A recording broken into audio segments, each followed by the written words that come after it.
Disclaimer, I do work for this company, but my views are my views, good and bad, regarding this product. So technically, I am paid, but they did not ask me or pay me to do this specific video.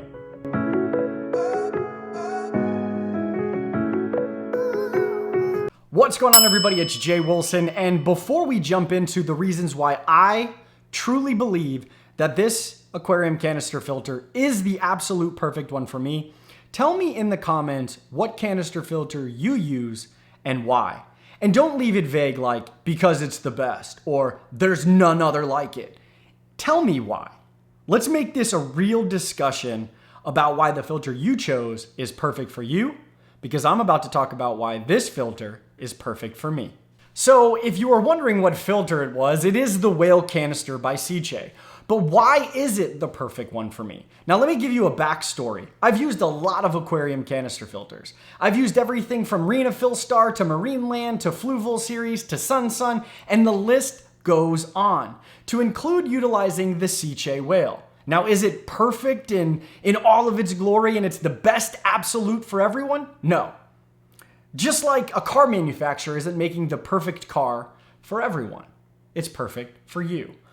But I've truly found the reasons why it is the way it is specifically for me, and that's what we're gonna go over. And so the first one, these are in no particular order, but the first one happens to be, well, warranty. Yep, it's warranty. It's easy to use, it's easy to get done because a lot of the times it will go through me or it will go through the system, and I know it very well, and everyone that we ever deal with is taken care of.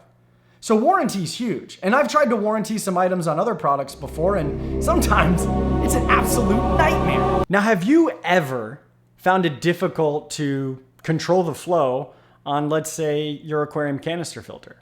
What if I told you that everything you needed to do was specifically up top where you spend most of your time anyways? So no more going underneath the cabinet and really fighting to change certain things, like flow.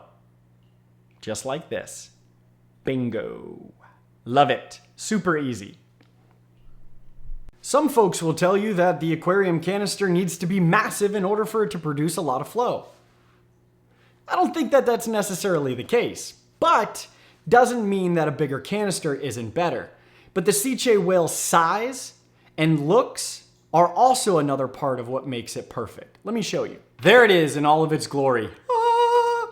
This is the Whale 200. I use the Whale 500 for most of my implementations. And the Whale 500 does about a 130-gallon aquarium, lightly stocked. I wouldn't heavily stock and use only one, but then again, I've never used just one filter. But its looks are debonair. And what I mean is, you don't have to put it underneath your aquarium. Now, I've never been in a position where I've had to put it on the outside, but if I did, this piano black is still really nice. And remember when I said ease of use, everything was up top? Well, even cleaning, it's 4 clips. Wow! That's it. Now you can take the head of this bad boy off and, well, go right into the floating baskets. So when the head of the unit's off, it's the floating baskets that really take the stage. And this is a smaller one, but if you see, they float right to the top. And, well, it's pretty easy to do maintenance. I could be in and done doing a full maintenance and media replacement on one of my Whale 500s in under 10 minutes. What? Yeah, I've timed it. I've done it on Instagram. So if you're not following me there, you could do that. I've done it many times. 10 minutes. Because it's not as big and it's not as difficult to take the top off, to clean all of the media. It doesn't have intricate pieces.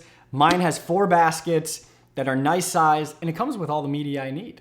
So the next one is flow. No, not the girl from Progressive, but actual flow from the canister filter. I showed you how I can dial it in and dial it out, but I've compared side by side FX6 to Whale 500, and over time, the Whale outperforms the FX6.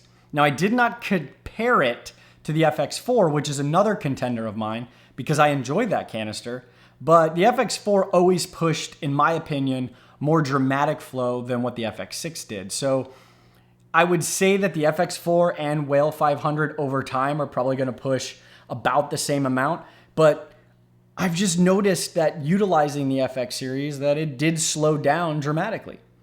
Now, I tested both of these with the media that it came with. I didn't add or jam pack it, but yeah. And on top of it, the intakes are not as big looking like paddles that my mom used to hit me with when I did things that were wrong or bad, something like that. All right, so the number one thing for me is sound. Whether I'm doing the saltwater tank that you see in the background, or I'm sitting next to 3 whale canisters, or 2 over there. So 5 total in this room. And I compared the sound to the FX6 because that was my favorite filter overall prior to finding the whale. And it was because it was so big. But then I did a lot of research and I realized that it's a pond filter and it's good, but it doesn't fit what I need anymore. I wanted a little bit more elegance. I wanted a little bit more refinement and quiet, but still filtering. And so when I compared the 500 to the FX6, Wendy even said the FX6 is much louder and she could hear that filter from across the living room. Of course, with my doors open. So when I took it off, it was a breath of fresh air. It doesn't mean that it's going to be ultra quiet, like you're never going to hear anything, because let's face it, it has a motor, so you're going to hear a little bit of a but based on what I've done and all of the filters that I've used, it is the quietest that I've ever used. And that is the number one reason why I will select the Whale 500 over any other filter. Matter of fact, it's the icing on the cake for me as to why this filter is the perfect solution for all of the implementations that I would ever use it for. Whether it's for an aquarium, a paludarium, a turtle tank, anything that needs to move water that a canister filter could be hooked up to, I will choose the Whale 500 all day. So at the end of the day, the Whale canister is ultimately the perfect canister that I have found. Now, some may find some other features from some other manufacturers that might be better, but for me, all of the things that I talk about make it perfect. But Jay, what about heaters and putting it inside? And what about all the other things that all these other filters do? Well, I can do a lot of those things by inlining them. For instance, a heater is not really a big thing for me. This is really the only tank that has a heater running in it. All of my other tanks, they don't. If they're closed tops, not a single heater. And besides, most of the aquariums that I run would require a much bigger heater than I can put into a canister filter, unless that canister filter was massive. But it doesn't mean that I don't like any of those other filters. It doesn't mean that I'm dissing any of those other ones. I've just found that the complete package of the Whale canister really just sends it home for me. Ease of use, ease of cleaning, durability, warranty, and it's ultra quiet for me. And I need that, especially working from home. So I hope this provided you some information that can help you make a decision in your future aquarium purchase. But if it didn't, and you're like, you suck, guy, that's okay too. So if you were watching in the beginning, remember, leave a comment of which aquarium canister filter you use and why. Not a blanket why, but a true why you selected that specific one. I'd love to hear it. And as always, thank you so much for watching. You know what's next. Well, I hope you enjoyed the video, and I'll leave you, I guess, with this. Life only changes when you implement the change. That's it. No figurehead, no outside source, no meme, no tweet, no Instagram, TikTok, you name it, is going to physically change what is happening in your life. I'm going through stuff just like some of you folks are going through stuff. And if I want to make those changes, I have to make those changes. No one else can tell me how to do them or what they are. At the end of the day, it's you. My brother, who has entered the Air Force and is unfortunately unable to continue in the Air Force, has an opportunity to put in a waiver. And that opportunity doesn't grant him the ability to do 100% acceptance into the Air Force. It's just a possibility. And he doesn't want to wait another potentially few months. For me, I would wait. So when I have this discussion with him, I had to realize that just because I would do it and just because I think it's a good idea, doesn't mean it's a good idea and the right move for him.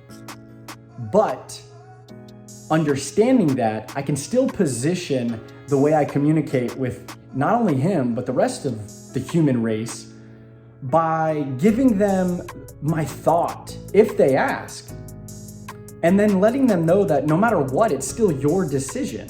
It's not mine. And even though I said what I said, doesn't mean you have to do that. So the only thing I could do is support him in whatever he does. The same I would support anybody in whatever they do, as long as it's not harming anyone. So it's 2021. All of your gripes, all of your issues from 2020 are either completely gone when it went Jan 1, 2021, or they're still here. Surprisingly, they're probably still here because, well, it's up to us. I hope you find the energy, the strength, and the courage to make those changes you want to make, and I greatly appreciate everything you do. So do me a favor. Hit the like button, share this video, leave a comment. Anything, an emoji, doesn't matter. And as always, you know what's next. Ow!